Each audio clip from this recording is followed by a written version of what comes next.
Donald Trump announced via tweet on Friday that retired Gen. John Kelly, who's served for months as head of the Department of Homeland Security, will be taking over as the new White House Chief of Staff. A Washington Post report noted in passing that the staffing move reflects the president's appreciation for decorated military service.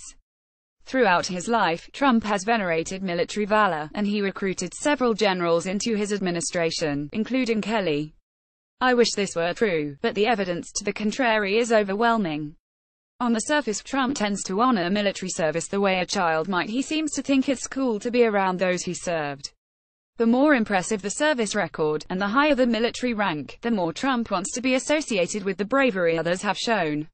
But below the surface, the picture turns darker. Far from venerating military valor, Trump is on record mocking prisoners of war, saying he likes those who weren't captured.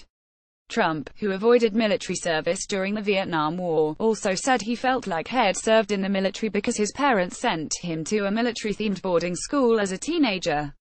The Republican went so far as to boast that his expensive prep school gave him more training militarily than a lot of the guys that go into the military. Trump was caught lying about his financial support for veterans charities.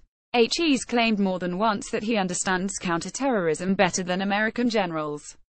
He's one of the few politicians in modern American life to publicly mock a Gold Star family. To be sure, the president occasionally likes to pretend to have some kinship with those who wear the uniform, except for transgender troops, whom he said via Twitter are no longer welcome in the military, despite their honorable service, but the posturing is ultimately hollow. Trump likes to use words like tough and fight as applause lines in speeches, without any deeper sense of their meaning or importance.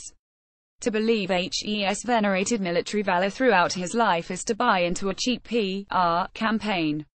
Update: almost exactly a year ago, a Trump supporter gave the then candidate his Purple Heart. "I always wanted to get the Purple Heart," Trump said at the time. "This was much easier.